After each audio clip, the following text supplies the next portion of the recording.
Benvinguts en aquest cicle de conferències sobre un assumpte molt important que és la Bíblia en els seus diferents aspectes.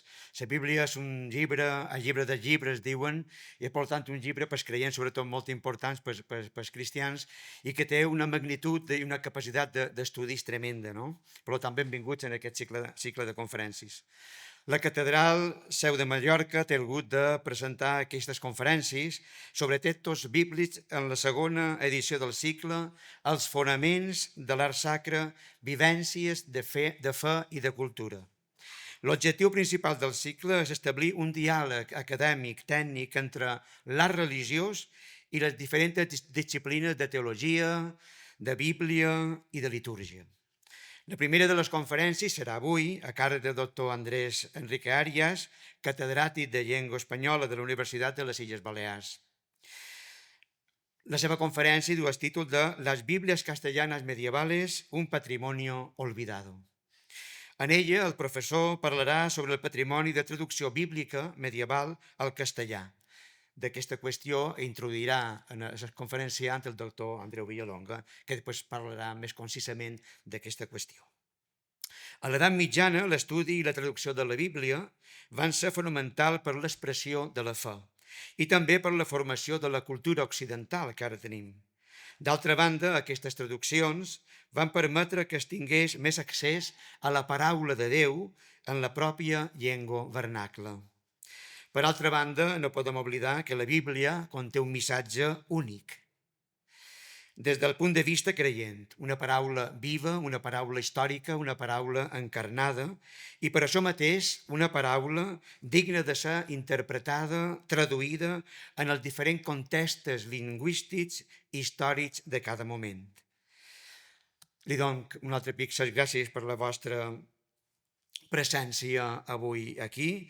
Muchas gracias al profesor Andrés Enrique Arias por aceptar nuestra invitación y ahora el profesor Andreu Villalonga farà la introducció de l'autor, del conferenciant i també de la conferència. Moltes gràcies.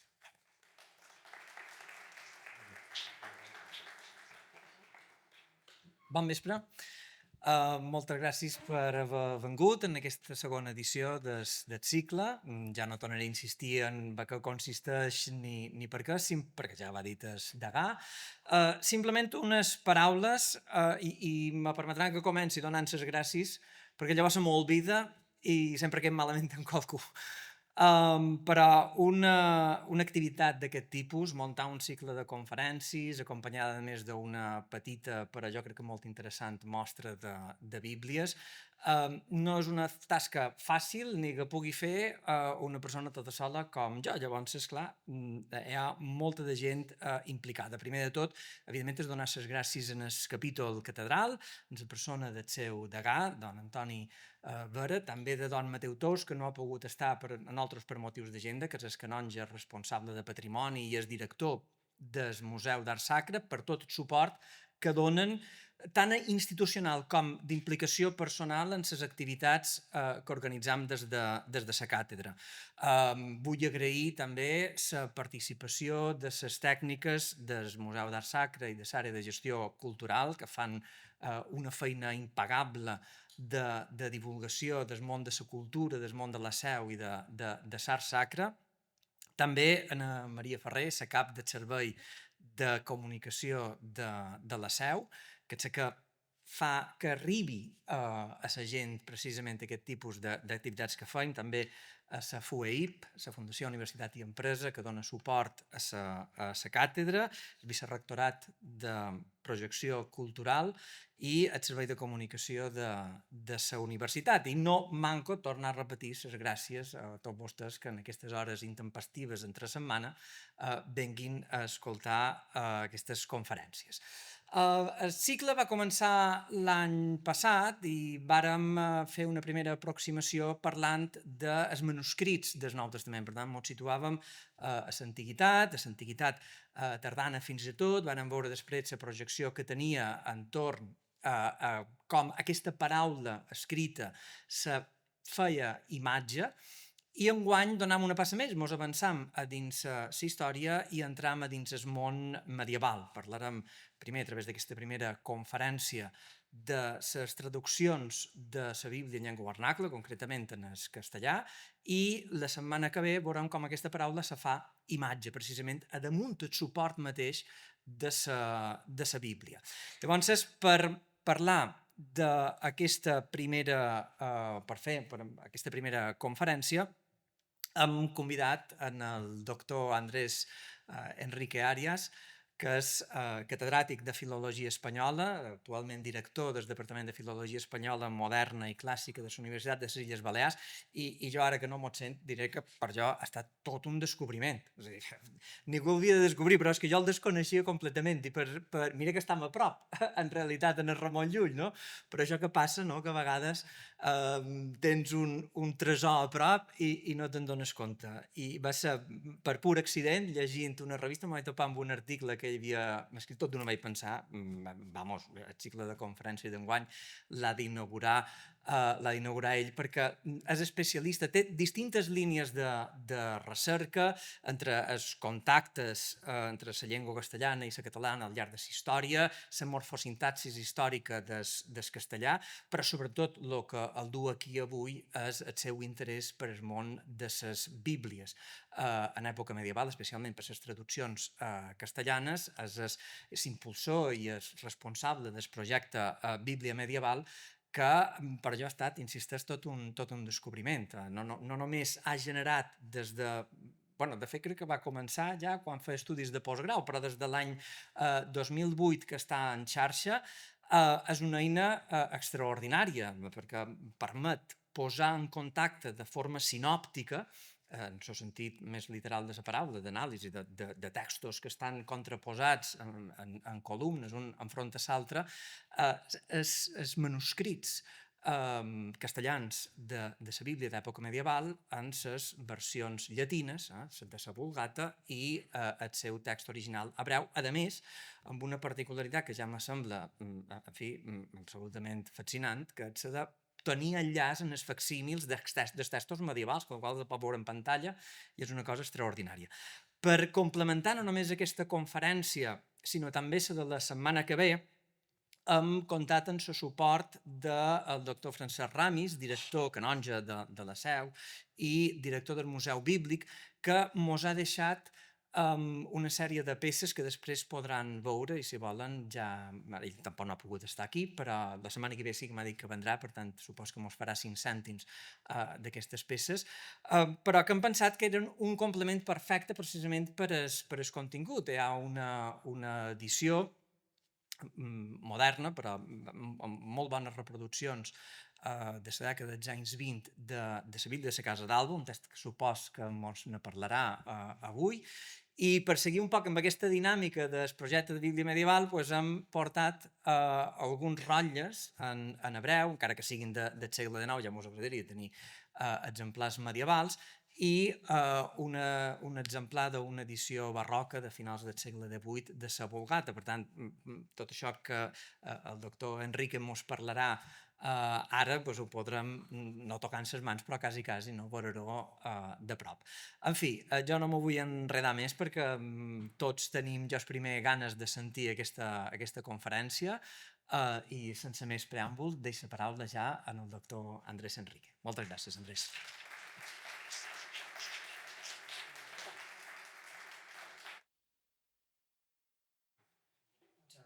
Sí, bé, moltíssimes gràcies per la invitació.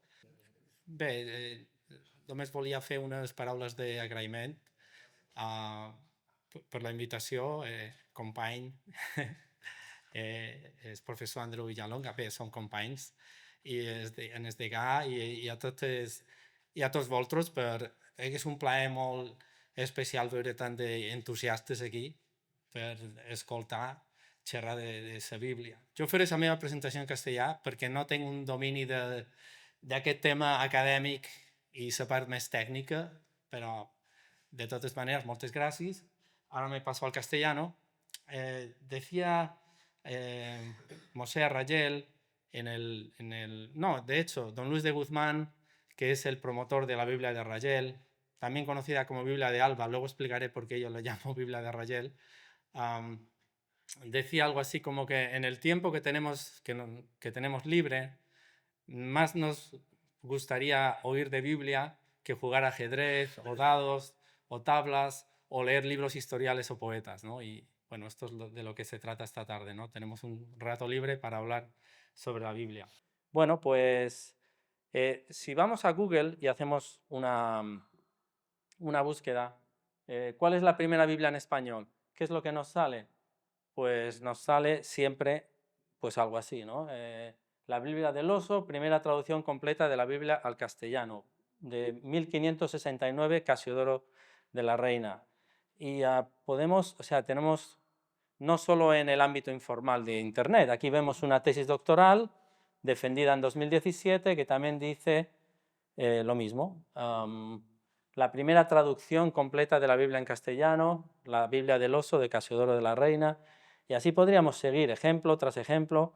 Nos salen resultados, incluso por ejemplo esto fue en la Universidad de Sevilla, en un ámbito académico, hicieron esta exposición dice de nuevo, ¿no? Primera traducción de la Biblia, de la primera traducción al español del texto sagrado. Así que vemos cómo, espero no romper nada, ¿vale? Vemos cómo la idea más extendida es que la primera traducción de la Biblia al castellano es la de Casiodoro de la Reina, Biblia del Oso. Y por esto hablo de patrimonio olvidado, porque la Biblia de Casiodoro de la Reina, la Biblia del Oso, que tiene muchísimo mérito y que merece mucho elogio, no es la primera, es que tampoco es la segunda, ni siquiera la tercera, ni la cuarta, ni la quinta. Es que en el castellano hay una tradición bastante larga de traducción bíblica, bastante nutrida y, por lo que vamos a ver, bastante original, bastante peculiar, única en el contexto europeo. Y casi nadie sabe demasiado sobre esto, la verdad. Aquí tenemos a la famosa Biblia del Oso. Se llama Biblia del Oso porque en la portada aparece ese oso. Es curioso, ¿no? Un oso que sale ahí, que está lamiendo miel que sale de un panal, ¿no?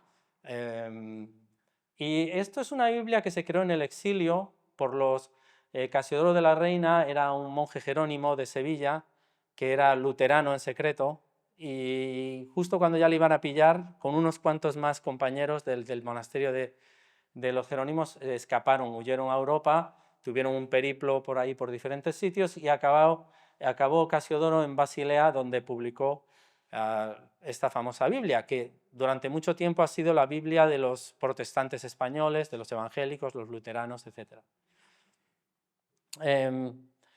Como digo, hay mucho que elogiar de esta Biblia. Es interesante, esto es un fragmento de un artículo de Antonio Muñoz Molina en El País, en el suplemento Babelia, donde dice: Casiodoro de Reina escribe en un castellano prodigioso que está en el punto intermedio entre Fernando de Rojas y Cervantes, con una efervescencia expresiva que solo tiene comparación con Santa Teresa, San Juan de la Cruz y Fray Luis de León. Es una lengua de campesinos, de hortelanos, de trabajadores manuales, con una precisión magnífica en los nombres de las cosas naturales y los oficios, y también es una lengua todavía muy descuadrada, muy sensual, etcétera, etcétera. O sea, ahí podemos encontrar muchos testimonios. Lo que quiero, sobre todo, poner de manifiesto, yo no intento menoscabar el mérito de la Biblia de Casiodoro de la Reina. Sencillamente es que hay un hecho objetivo, que no es la primera. Y esto, no, como vamos a ver, no hay mucho que discutir. Incluso 13 años antes apareció otra Biblia impresa, la Biblia de Ferrara, en la ciudad de Ferrara, 1553, por tanto antes que la otra, que es de 1569. Esta también fue compuesta por heterodoxos o exiliados, ¿no? En este caso la comunidad judía de Ferrara, y estaba destinada a los conversos o a los que retornaban a la práctica abierta del judaísmo, que habían escapado de España, ¿no? Así que, bueno, tanto la Biblia de Ferrara como la Biblia del Oso tienen un mismo contexto, ¿no?, de producción, que es comunidades exiliadas de españoles que están en Europa. Bueno, esto quizás es muy básico, pero por si acaso quería repasar rápidamente la transmisión de la Biblia. La Biblia, originalmente, el Antiguo Testamento, está en hebreo, es la Biblia hebrea. La primera traducción que se hace es el Targum de Onkelos al arameo y también los profetas. Es decir, se hace partes al arameo, y esto se debe a que los judíos en esta época, ya hacia el IV siglo antes de Cristo, después del exilio babilónico, ya el hebreo no era la lengua de casa, no era la lengua de todos los días, era solo la lengua litúrgica. Entonces, lo que hablaban era arameo, que es lo que hablaba, por ejemplo, Jesús en su época, ¿no? Y entonces las primeras traducciones son al arameo. Estas traducciones realmente no son traducciones, son más bien perífrasis, ¿no? Es traducción con explicación mezclada. Luego, un poquito más tarde, a partir del siglo III a.C., se empiezan a hacer traducciones al griego, que es la lengua de cultura de las comunidades hebreas que hay en la zona de Egipto, en el Oriente. Y más tarde, a partir de esta Septuaginta, que es la versión en hebreo, ya en el ámbito cristiano, se hacen las primeras traducciones al latín, que es lo que se llama la Vetus Latina. Se hacen a partir de esta Septuaginta. Como la Vetus Latina era un poco caótica, porque estaba hecha a partir de diferentes traducciones que iba haciendo el uno, el otro, que iba añadiendo, que iba enmendando, entonces el Papa Gregorio VI decide encargar, o sea, poner orden aquí y encargar una traducción nueva hecha desde el hebreo directamente, y esto es la famosa Vulgata, que es la versión oficial de la Iglesia Católica. Es una traducción directa del hebreo. Esta es una historia muy interesante, se la encargó el Papa Gregorio a Jerónimo, y San Jerónimo, se fue a vivir con unos rabinos, hizo como una inmersión para aprender hebreo, y a partir de ahí hizo su traducción.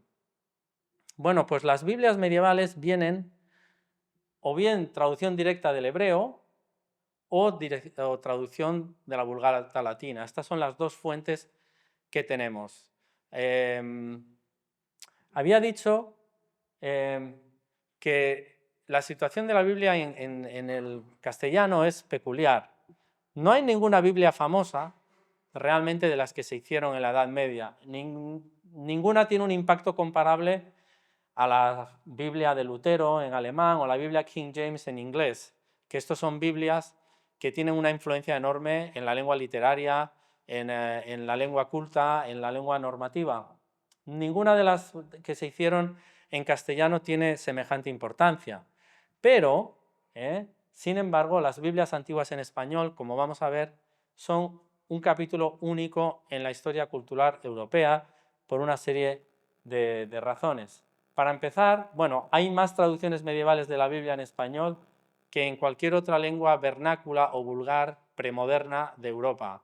Es decir, que en francés tienen 2 traducciones, en inglés tienen 2 también, en provenzal solo tienen fragmentos, en italiano es una única traducción con muchas variantes, mientras que en castellano tenemos hasta 8 traducciones hechas durante la Edad Media, que es una cantidad enorme. Así que si en Europa Occidental lo que tenemos son traducciones normalmente de los Evangelios, del Nuevo Testamento, en Castilla se traduce sobre todo el Antiguo Testamento. Esto es un poco raro, ¿no? Y esto tiene que ver con que en Europa Occidental normalmente son traducciones hechas para los creyentes de a pie, y entonces para evangelizar, y suelen ser del Nuevo Testamento, que es el que más interesa en ese contexto. Mientras que en Castilla es una actividad que se da entre las élites, son los reyes, príncipes, nobles, que quieren tener una Biblia para su biblioteca particular, para su estudio, y entonces tienen mayor interés o curiosidad por el Antiguo Testamento. Además, en Europa Occidental traducen de la Vulgata, y vamos a ver que la mayoría de las traducciones castellanas están hechas directamente del original hebreo. También las de Europa Occidental tienen mucha circulación. Hay, por ejemplo, la Biblia Historial francesa tiene 200 copias, ¿no? Circulaban muchísimo, porque como digo, son para el creyente de a pie. Pero en Castilla es de uso privado, hay muy pocas copias. Y la otra diferencia que vemos es que mientras que en Europa Occidental tienen muchas copias, pero de pocas traducciones, en Castilla es al revés. Tenemos muy pocas copias, pero de muchas tradiciones. Tenemos hasta 8 traducciones con porciones extensas. Y vamos a hablar, a ver qué traducciones son estas. Bueno, empezamos con la más antigua, la Facienda de Ultramar. Esto en realidad no es una Biblia en sí, no contaría como Biblia. Es un itinerario de Tierra Santa. Básicamente va contando para los que peregrinan a Tierra Santa los diferentes lugares que tienen significancia bíblica.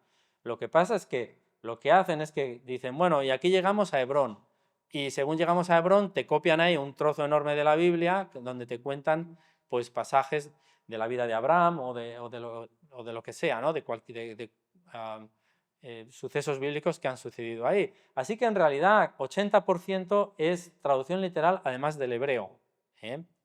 Es una Biblia muy antigua, se hizo hacia 1200 y el itinerario mismo es poco, es como 20%. Pero no lo vamos a contar como Biblia, ¿no? Diremos, bueno, es un itinerario, no nos sirve. La que sí nos serviría es esta. Si tenemos que hacer el concurso, darle el premio, ¿cuál es la primera? Sin duda sería esta, la Biblia que llamamos Prealfonsina, porque es anterior al reinado de Alfonso X, de hacia 1250, y se ha conservado en 2 volúmenes, el Escorial 8, que tiene de Levítico a Salmos, y el Escorial 6, que tiene de Proverbios a Apocalipsis. Es decir, que tiene el Nuevo Testamento y el Antiguo Testamento, traducido todo ello de la Vulgata latina. Alguien me dirá, bueno, pero no es completa porque falta Génesis, pero bueno, es que Génesis y Éxodo, pero a ver, es porque se ha perdido. Seguramente existió, o sea, seguramente era una Biblia completa. Lo que pasa es que, bueno, los dos primeras, esas folios del principio, pues se han desgajado o se han perdido, cosa que suele suceder mucho con los manuscritos medievales. Así que tenemos esta que es completa, pero ya llevamos 2, ¿no? Facienda de Ultramar, la Prealfonsina, y luego tenemos que Alfonso X el Sabio hizo una historia universal, la General Historia, y en esa General Historia metió la Biblia entera, una traducción entera de la Vulgata, que no es la de la Prealfonsina, es diferente, son 2 traducciones diferentes. Así que solo para el siglo XIII ya tenemos 3 traducciones. Ya tenemos más que para los ingleses o franceses en la Edad Media, o los italianos, solo en el siglo XIII. Pero es que, si seguimos, en el siglo XV hay una especie de explosión. Tenemos todas estas Biblias, la Escorial 3, la Escorial 4, Escorial 5, Escorial 7, Escorial 19, la de la Biblioteca Nacional de Madrid, la del Palacio de Ayuda, la del Palacio de Liria, Biblia de Alba o Biblia de Arrayel, como prefiero yo decir, etcétera, etcétera. ¿Y por qué hay tantas Biblias en el siglo XV? Bueno, parece ser que esto no están concebidas para uso litúrgico ni doctrinal, sino motivadas por curiosidad intelectual. En el siglo XV es una época del prehumanismo en la que en los círculos intelectuales castellanos, estoy hablando del Marqués de Santillana, de Mena, de Villena, todos estos nobles e intelectuales tienen bibliotecas privadas con muchas traducciones, encargan traducciones de todo tipo y la Biblia es uno de los libros que suscita su interés y su curiosidad. Y normalmente son, como digo, nobles, gente poderosa, pero también reyes, también príncipes. Sabemos que el rey Alfonso de Portugal tuvo la Biblia esta de Ayuda, que es un manuscrito castellano, aunque tenga ese nombre. Parece ser que Isabel la Católica tuvo también Biblias en su colección particular, también Enrique IV, aunque en muchos casos no sabemos exactamente el origen, pero por las noticias que tenemos da la impresión de que estas eran códices que iban a engrosar las colecciones de gente importante. Y lo que es peculiar de estas Biblias del siglo XV, son todas traducidas del hebreo, seguramente por judíos o por conversos que sabían hebreo, no podía ser de otra manera. Y traducción directa del hebreo, lo cual es muy raro en en el contexto europeo. Los destinatarios, como he dicho, son nobles cristianos y no tienen mucha circulación. Muchas veces tenemos solo 1, 2, 3 testimonios conservados de cada traducción. Lo que me gustaría destacar es este ambiente de colaboración, en que un cristiano le encarga a un judío que le haga una traducción de la Biblia, donde hay este diálogo, como vamos a ver ahora, que es algo peculiar. Bueno, tiene que ver con el mudejarismo de la cultura ibérica medieval, ¿no? en el que hay esta convivencia, ¿no? de musulmanes, judíos y cristianos durante toda la Edad Media, por supuesto con sus momentos de conflicto, pero sus momentos de convivencia. Ya han mencionado en la presentación la web Biblia Medieval, es bibliamedieval.es, donde están todas estas Biblias, se pueden consultar, los facsímiles, las transcripciones, también hay descripciones, hay bibliografía, todo lo que uno pueda imaginar. Y sí, uno puede ver en paralelo las diferentes traducciones, y a la derecha está el texto en latino de la Vulgata y el texto hebreo también. Muy bien.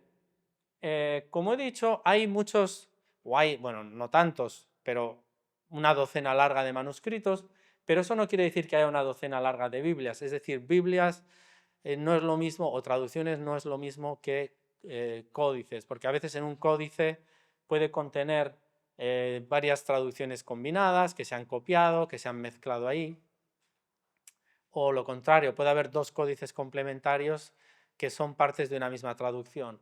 Así que, bueno, para esto, gracias al corpus bíblico electrónico, hicimos un trabajo en colaboración con mi colega Francisco Javier Puello. Lo que hicimos fue mirar varios lemas hebreos, por ejemplo, en este caso, gibor, que es una palabra que sale mucho en la Biblia, y vemos cómo cada uno de los códices la traduce. Por ejemplo, el códice Escorial 3 utiliza Barragán casi siempre, ¿no? Gibor es como un héroe forzudo, ¿no? Un machote. Escorial 7 y Escorial 5, ¿qué usan? Pues también Barragán, parece ser, ¿no? Escorial 4, sin embargo, utiliza estrenuo y potente. Pero luego, en los profetas posteriores y en escritos, utiliza Barragán, entonces esto es sospechoso. Esto es que en un códice han mezclado 2 traducciones diferentes, ¿no? En la Biblia, la de la Biblioteca Nacional de Madrid, vemos que utiliza potente y estrenuo, que es lo que utiliza E4 en la primera parte. Entonces, así vamos, digamos, haciendo esta labor de ver qué cuántas Biblias hay. Y bueno, esto es complicado, es como una especie de puzzle. Aquí se ve con colores. Pero bueno, la idea es que, por ejemplo, Escorial 4 empieza por un modelo de color marrón, luego cambia al naranja, luego sigue con el marrón, pero el naranja es el que tiene Escorial 7 en la segunda parte. Bueno, esto es este tipo de labor filológica, así, ¿no? De intentar reconstruir cuántos prototipos hay de traducción. Quiero hablar un poco más de estas traducciones del 15, que a mí me parecen una maravilla. Esta es Escorial 4, por ejemplo, y se puede apreciar la decoración tan lujosa que tiene, ¿no? Esto eran objetos de lujo. Esto era algo que estos nobles tenían en sus bibliotecas privadas, ¿no? Con gran orgullo. Luego veremos cómo la Inquisición los requisa y esto no les hace ninguna gracia, obviamente. Vemos por aquí el escudo de la familia Luna, Zúñiga y Pimentel, ¿no? Nuevamente está el escudo de la familia, que era la que poseedora del ejemplar en cuestión. Aquí tenemos la Escorial 3, también con un escudo nobiliario. En este caso son la familia Mendoza, Sarmiento y Rivadavia. Todas estas familias tienen conexiones, se conocen, tienen matrimonios entre ellas, etc. Entonces no sería extraño. Por eso vemos que a veces hay mezcla. Posiblemente se intercambiaban Biblias para hacer una copia y por eso, bueno, hay esta transmisión, ¿no? Un poco difusa. Voy a hablar un poco de esta Escorial 3, porque es la que... Hay 2 que tienen Hablemos de ilustraciones por un momento, ¿no? Escorial 3 está iluminada de manera bastante completa. Tengo que decir que Escorial 3 es traducción del hebreo muy literal, claramente fue hecha por un judío. Sin embargo, tiene iluminaciones, que esto obviamente es para uso cristiano. Un judío nunca tendría iluminaciones en una Biblia. Y además vemos motivos cristianos, vemos arriba, bueno, este es el sueño de Sí, de Jacob, y vemos cómo aparece arriba, sale Dios con el halo y el símbolo de la Trinidad, es decir, que la iluminación tiene elementos cristianos, ¿no? Y como digo, es esta hibridez tan típica de la Edad Media hispánica, ¿no? Donde tenemos una traducción del hebreo con calcos del hebreo en la lengua, sin embargo, ilustraciones con elementos cristianos. Tenemos aquí otra iluminación, la muerte de Saúl. Estas ilustraciones se atribuyen a un pintor, Nicolás Gómez, que estuvo activo en la Catedral de Sevilla en la segunda mitad del XV, y parece situar esta Biblia, su producción, bastante tarde, hacia 1280. Y esto nos indica que estas Biblias se siguieron haciendo casi hasta la expulsión, poco tiempo antes de la expulsión de los judíos. Durante mucho tiempo, aquí una anécdota, se preguntaban quién era el autor y lo llamaban el maestro de los cipreses, porque en todas las iluminaciones aparecen esos cipreses que se ven por ahí y andaban a la búsqueda de quién sería este maestro de los cipreses y al final, bueno, parece ser que es este Nicolás Gómez. Como digo, estas Biblias encierran muchísimos misterios y cada vez vamos sabiendo un poquito más. Desgraciadamente esta Biblia Escorial 3 alterna pergamino y papel, y el papel tiene este problema de la corrosión de la tinta, así que está bastante deteriorada, como podéis ver aquí en estas fotos. Lo que sucede es que en la mezcla de la tinta suele haber hierro y esto deteriora el papel, produce una oxidación y veis cómo, bueno, se va cayendo. Por suerte hay otro testimonio, la Biblia de ayuda, que es la misma traducción, entonces se puede reconstruir las partes. La Biblia de ayuda, por cierto, también tiene corrosión de tinta, pero por suerte no es en los mismos pasajes, así que entre una y la otra se puede reconstruir el texto. Bueno, he dicho que son traducidas por judíos, y no solo en el hecho de que hay calcos del hebreo, sino el estilo de traducción. Y una cosa que se hace en este estilo de traducción es meter, digamos, la glosa dentro de la traducción. Este es un ejemplo. Por ejemplo, en la descripción de la tierra de Havilá, cuando se está hablando en Génesis, se dice Uzaab Haaretz Haib Tov, que quiere decir, bueno, en latín, aurum terra illius optimum es decir, el oro de aquella tierra es buenísimo, es óptimo, ¿no? Y a Rayel, por ejemplo, E3 traduce el oro de aquella tierra es bueno o muy bueno, en General Historia o en Escorial 4. Pero fijaos que a Rayel traduce el oro de aquella tierra es bien purísimo. ¿Se lo está inventando o qué? Porque el original dice que es bueno o muy bueno, no dice que es puro. ¿Y esto de dónde sale? Bueno, pues es de, por ejemplo, un comentarista, que es, en este caso es Kimhi. En la glosa de este pasaje, Kimhi dice: por tanto, esta tierra es alabada porque es la más próxima al jardín del Edén, la cual produce un oro de calidad superior, el mejor y más puro de los metales preciosos. Entonces, lo que está haciendo el traductor es meter información del comentario de Kimhi, meterlo en la traducción. Y tiene sentido, porque aquí estamos ante un mecenas, es el patronazgo de un cristiano que quiere entender la Biblia, entonces le encarga: tradúceme la Biblia hebrea porque la quiero entender, y bueno, y para que la entienda mejor, no solo la traduce, sino que va entreverando la glosa en lo que es la traducción. Tenemos otros elementos claramente judíos. Por ejemplo, en Escorial 19, los pasajes en poesía lo que hacen es disponer el texto en ese estilo, como las Biblias hebreas. Las Biblias hebreas, los pasajes poéticos, el texto lo disponen así, haciendo esa forma tan curiosa, ¿no? Y entonces, por ejemplo, la Biblia Escorial 19 sigue el patrón de modelos hebreos. Y otra cosa, esto es de la Biblia de Arrayel. Hay una cosa muy curiosa, no sé si se puede apreciar, que el texto no está encima del pautado, sino colgando del pautado. No sé si se aprecia aquí el pautado, esta línea. El texto cuelga del pautado, que es como se copian los manuscritos hebreos. Es decir, que claramente los copistas que copiaron esta Biblia eran judíos. O sea, hay intervención de judíos en la copia de estas Biblias. Porque sabéis, bueno, los códices normalmente se escribe encima del pautado, no colgando así. ¿Qué más podemos comentar? Bueno, a veces se hace esto de poner el texto en medio y la glosa en los márgenes. Bueno, esto es muy típico de códices antiguos. También tenemos a veces, bueno, he mencionado lo de los códices complementarios. Por ejemplo, E7 y E5 son 2 volúmenes de una misma Biblia. También aquí un detalle de la decoración tan lujosa que tiene Escorial 5. O sea, son códices muy, muy ricos normalmente, ¿no? Con una decoración espectacular. Y llegamos a la joya de la corona, la Biblia de Rayel. ¿Por qué nosotros, estoy en un proyecto de edición de esta Biblia, ¿por qué preferimos no llamar la Biblia de Alba? Bueno, la historia de esta Biblia la voy a explicar en un momento. Como veis, esto es un volumen también muy lujosamente decorado. Veis que tiene oro, tiene, bueno, todas estas filigranas. Y además es muy complejo porque tiene el texto en el centro, esas 2 columnas, luego alrededor es la glosa y tiene ilustraciones. Es un códice de 550 folios, o sea, 1100 páginas, que contiene texto, glosa, ilustraciones. Es un proyecto de lo más complejo. ¿Y cómo se originó esto? Bueno, don Luis de Guzmán, maestre de la Orden de Calatrava.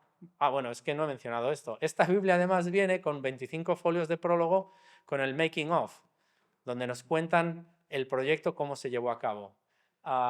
Don Luis de Guzmán, maestre de la Orden de Calatrava, que vivía en Maqueda. Por cierto, el castillo de Maqueda está a la venta, por si a alguien le interesa. Aparece aquí, es una de las ilustraciones del prólogo. Escribe una carta al rabino Moshe Arrayel, donde le dice, bueno, me he enterado de que has venido a morar en mis tierras. Moshe Arrayel era de Guadalajara originalmente, y tengo interés en que me hagas una Biblia con su glosa y con ilustraciones. Por lo que cuenta, ¿no? Dice, porque cuando tenemos momentos libres, cuando no estamos peleando contra los moros, queremos oír historias de la Biblia. Tenemos que imaginarnos esto, ¿no? En invierno hace frío, no se puede ir a guerrear, no se puede ir a cazar, y entonces, ¿qué hacen? Se sientan allí en el castillo a leer sobre la Biblia y a escuchar, un poco como estamos aquí haciendo. Luis de Guzmán aparece sentado en un trono con el halcón, que es símbolo de nobleza, y como veis, él y tiene como 3 cortesanos que tienen todos la cruz de la Orden de Calatrava, y hay un mensajero que tiene una carta en la mano que pone Rabí Mosé, que es la carta donde le pide que le haga esta traducción. Pero aquí es lo que es más sorprendente. Le pide que lo haga en colaboración con 2 frailes cristianos, con Fran Arias de Encina y Fran Juan de Zamora.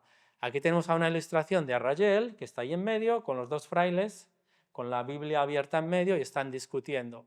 Lo que le pide es que en la glosa integre la interpretación judía con la interpretación cristiana.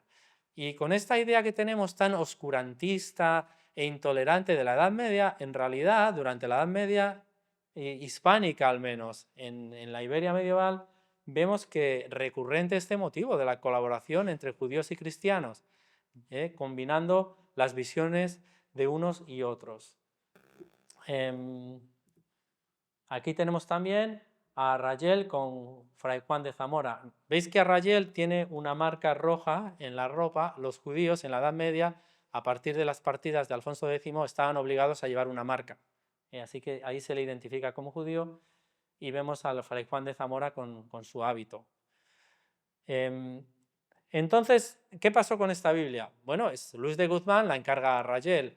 Luego esta Biblia en su momento fue confiscada por la Inquisición, hablaremos de eso más tarde, y acabó, sencillamente, los inquisidores se la dieron a la Casa de Alba. Y desde entonces se le llama Biblia de Alba, pero los de la Biblia de Alba ni la pagaron, ni la encargaron, ni la hicieron, ni hicieron nada, les cayó del cielo. Yo pienso que hay que honrar a Moshe Arrayel, que fue el que se pegó el curro de estar 9 años traduciendo esta Biblia. Por eso nosotros preferimos llamar Biblia de Arrayel. Nosotros, digo, con mi equipo, con el que estamos haciendo una edición, de la que van a salir pronto los 3 primeros volúmenes. Y aquí tenemos el resultado final, cuando Arrayel, de rodillas, entrega la Biblia a don Luis de Guzmán en 1430, final feliz de la historia. Bien, como digo, lo que se trata aquí es de combinar las dos visiones y vemos cómo, por ejemplo, veamos aquí está explicando Arrayel por qué los judíos no tienen imágenes en sus templos, lo explica, ¿no? Dice, estas tales historias, dice, yo oí a los reverendos maestros teólogos cristianos, es decir, a sus colaboradores, sus frailes le han explicado que estas tales historias, es decir, estas imágenes, se hacen en los templos y libros para que la popular gente se impresione de que Dios existe, que si a Dios no lo apropiasen alguna imagen, antes lo negarían que lo conocerían. Es decir, es para ayudar a que la gente que no tiene, la gente popular, ¿no? La gente pueda entender que existe Dios. Y luego fijaos cómo con total libertad dice al final, es Señor, los judíos a esto todo no son conformes, que no entienden ni creen que Dios humanidad ha recibido a ver. Es decir, que pone la opinión cristiana, la opinión judía, se expresa con libertad, ¿no? Donde va, digamos, contrastando lo que opinan unos y otros. Al fin y al cabo, esto es un proyecto donde Luis de Guzmán tiene curiosidad por saber, ¿no? Muy bien, vamos a poner ahora un ejemplo de las ilustraciones. Como no me quiero detener demasiado, sobre el asesinato de Abel. ¿Cómo mató, o sea, Caín cómo mató a Abel? ¿Alguien tiene una idea de cómo fue? Porque la Biblia no lo dice. Dice, se levantó contra su hermano y lo mató. ¿Pero cómo lo mató? No sé. Hay una discusión aquí de Génesis Rabba. Dicen que sí que fue con una piedra, que sí fue con un palo, que, ¿no? Que si le cortó la garganta, ¿no? Hay como varios intentos de explicación. Luego en las leyendas de los judíos también dice que como nunca había matado, era el primer crimen, nadie había matado a nadie, pues le dio con una piedra por todas partes hasta que acertó a matarlo, ¿no? Porque no se sabía, ¿no? Es que es muy interesante, ¿no? La exégesis judía siempre rabínica se preguntan todo, ¿no? ¿Y esto cómo fue? Y discuten. Yo al menos, a ver, aquí nadie me ha respondido cómo lo mató. Yo al menos de niño recuerdo en la catequesis y en la clase de religión que me decían que lo mató con la quijada de un burro. ¿Alguien ha oído este motivo o no? ¿O me lo he inventado yo? Sí, existe, ¿no? Pero obviamente en la Biblia no está, en la exégesis judía puedo garantizar que no está. No tengo ni idea de dónde ha salido esto. Pero sí, hay representaciones en el arte, ¿no? Por ejemplo, en la Catedral de San Babón, lo vemos ahí con la quijada de burro, lo vemos ahí también, diferentes representaciones. Bueno, esto es en los tebeos de Cram, que utiliza una piedra. Esto es en un libro de religión para niños, que es con un palo, ¿no? Realmente. Pero bueno, si vamos a la Biblia de Arrayel, vamos a ver una cosa muy curiosa. Esta es una de las ilustraciones. Hay varios ilustradores. Este no es el más hábil realmente, es un poquito... Y si veis ahí, el detalle, lo está matando a mordisco, en plan vampiro, ¿no? Y esto, bueno, pues ¿de dónde sale esto? Pues tiene una fuente de lo más curiosa. Es del libro del Zohar, que es un libro de Cábala atribuido a Mosés de León, donde dice, y le mordió con sus dientes como una serpiente. Es la única mención que encontramos en la exégesis de que Caín mató a Abel a mordiscos, ¿no?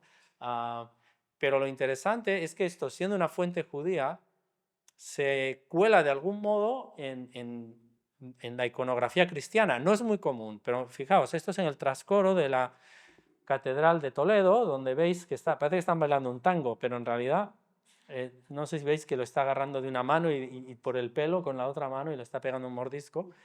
Y aquí tenemos, esto es del coro de la colegiata de San Bartolomé en Belmonte. La verdad es que no se aprecia muy bien, pero bueno, esto es Caín que está encima, aquí está el pelo de Caín y ella está mordiendo. Y también, hace poco lo descubrí también que está en el coro de la Catedral de Burgos. Digamos ahí también. Es decir, que digamos, es interesante estos motivos de la exégesis judía, cómo entran en el mundo cristiano también, ¿no? No son compartimentos tan estancos, ni hay esta animadversión o tan extrema como se intenta mencionar. Sobre las prohibiciones, se mencionan prohibiciones de traducir la Biblia en la Edad Media, pero realmente es un fenómeno casi anecdótico. Este es un concilio que se hizo en Tarragona, pero que realmente en que se pedía que nadie puede tener Biblias traducidas en su casa. Pero realmente son cosas muy locales y que no tienen gran trascendencia. Y en Castilla, durante la Edad Media, no hay nada de esto. Por ejemplo, hay este otro, pero son ya muy tardíos. Son ya de 1492 o de 1400. Bueno, este es de mediados. Algunos se consideran, porque son de eruditos del siglo XIX o de principios del XX, algunos de estos no están muy claros que sean verdad. Si sabemos que Isabel la Católica tenía Biblias en romance en su casa, en su biblioteca. Esto viene más a tarde. Viene esta censura, viene más ya a partir de la Inquisición y a partir ya, sobre todo en el Renacimiento, con esta histeria que se desata con el problema de los conversos. Voy a poner el típico ejemplo, cuando se quería evaluar una Biblia, a ver si era una Biblia ortodoxa, cristiana, ortodoxa en el sentido de, bueno, de acuerdo con la doctrina de la Iglesia.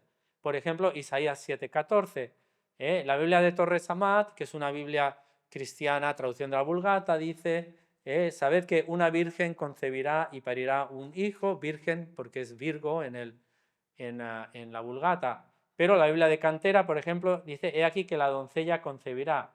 La palabra hebrea, alma, no significa necesariamente virgen, sino una mujer soltera. Y aquí es donde empieza,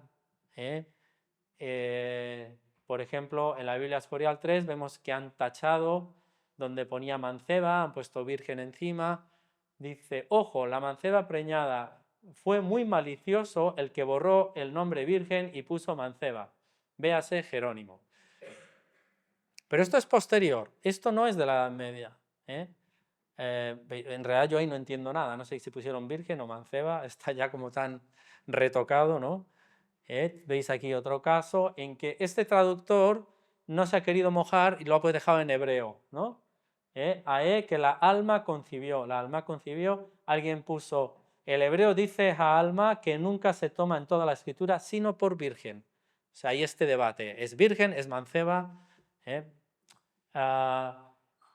Llegamos al final de la Edad Media, llega la Inquisición, llegamos al siglo XVI y empiezan pues ya a confiscarse estas Biblias que se consideran sospechosas, se empiezan a quemar. Veis que pone ahí Biblia en romance, prohibido, y algún cura enfadado le ha echado tinta por encima, ¿no? Como diciendo, fijaos, esto es el inquisidor Quiroga, escribe a Felipe II y dice, hablando de dos Biblias, una, la del duque de Medina Sidonia, que es la Escorial 4 que hemos visto, esa tan lujosa, y la otra del duque de Escalona, Escorial 3. Cada una de ellas es muy buena y a sus dueños se les hizo muy mal el darlas y resistieron lo que pudieron. O sea, porque la Inquisición decía, las pusieron todas en la biblioteca del Escorial, por eso hablamos de Escorial 3, Escorial 4, Escorial 5. Todas acabaron ahí para estar a buen recaudo. Veis que muchas de ellas, por ejemplo, en Escorial 4 pone, envióla a su majestad el arzobispo de Toledo, Quiroga, inquisidor general. ¿No? Vemos abajo de la Biblia diciendo que la han secuestrado. ¿Hubo más Biblias de las que conservamos? Ya vamos terminando. Bueno, hay un proyecto interesantísimo que se llama Membra Disiecta. Se encarga de buscar manuscritos perdidos en las encuadernaciones. O sea, el pergamino es un material valioso. Entonces, cuando se decidía destruir un manuscrito medieval, muchas veces no lo tiraban, sino que lo desarmaban y utilizaban para otros fines. Una cosa bastante triste es que durante mucho tiempo se utilizaba el pergamino para hacer cartuchos de pólvora para los arcabuces, porque quema mucho, o sea, es más resistente que el papel, ¿no? Entonces, este proyecto de Membra Disiecta buscan Biblias o cualquier otro tipo de libro en legajos de la Inquisición, en el Archivo Histórico Nacional, y ahí se encuentra, por ejemplo, esto es un trozo de Biblia que se ha utilizado para el lomo de una encuadernación. Aquí veis otro que se ha utilizado para las cubiertas, ¿no? Y estos, bueno, Bueno, hay un artículo muy interesante donde hay 19 fragmentos con su transcripción. Pero hasta ahora, con muy raras excepciones, todos los que se han encontrado son copia de otras Biblias que ya conocemos, de la Escorial 3 o de la Escorial 4 o la que sea. No se han encontrado fragmentos de alguna Biblia totalmente nueva. Es decir, posiblemente hubo más ejemplares, claro que hubo más ejemplares, pero no más traducciones. Y aquí en este caso, no sé si se aprecia muy bien, lo que han hecho es raspar el texto para escribir otra cosa encima. Pero ahí se puede reconocer texto bíblico también. Bueno, pues llegamos al siglo XVI y con la prohibición ya efectiva de traducir la Biblia, prohibición que realmente no existió en la Edad Media. Con la prohibición efectiva de traducir la Biblia, la actividad traductora, pues claro, se va al extranjero por comunidades de protestantes o de judíos, ¿no?, que, huidos de la península, como la Biblia de Ferrara que hemos visto, o la Biblia del Oso famosa. Pero me gustaría destacar que estas Biblias no surgen de la nada. En el Casiodoro de la Reina reconoce en su prólogo su deuda con la Biblia de Ferrara, y a su vez los de la Biblia de Ferrara reconocen su deuda con el lenguaje que los antiguos hebreos españoles usaron, refiriéndose a las Biblias medievales. De hecho, la Biblia de Ferrara es muy parecida a la Biblia Escorial 3 y dicen que seguramente se llevaron una copia de Escorial 3 y fue de ahí de donde hicieron esa Biblia. En conclusión, la Biblia del Oso no es que sea la primera, pero bueno, es la culminación de una larga y nutrida serie de traducciones bíblicas creadas en la Castilla medieval y que es un patrimonio precioso que sin duda merece ser mejor conocido. Muchas gracias.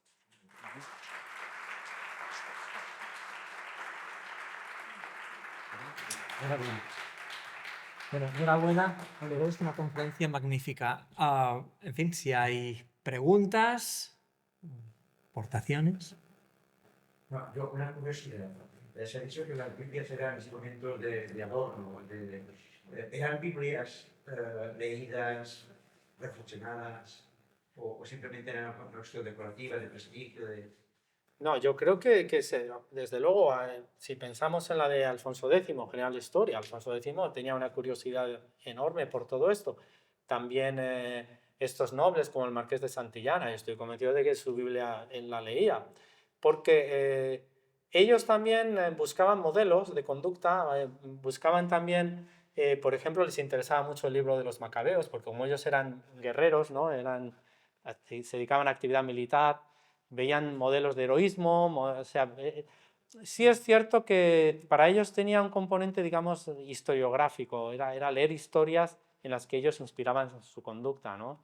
Y Alfonso X claramente lo ves cómo se ven las ilustraciones, cómo se pinta a él mismo en las ilustraciones, imitando al rey Salomón también, se ve como también un rey con una corte de sabios, lo de la sapiencia, es decir, que sí que había un interés intelectual y también de identificación histórica con personajes de la antigüedad. Y es cierto que sí, claro, eran elementos de lujo también. Pero eso es también... ¿De espiritualidad? ¿La lectura esta? ¿De espiritualidad? Bueno, yo creo que es que el mundo medieval no se entiende sin la parte espiritual. Yo creo que eso por añadidura. Lo que pasa es que la parte de devoción yo creo que era más, por ejemplo, hacia los salmos, hacia partes más de oración. Quiero decir que la Biblia, como se ha mencionado, no es un libro, es una antología de libros.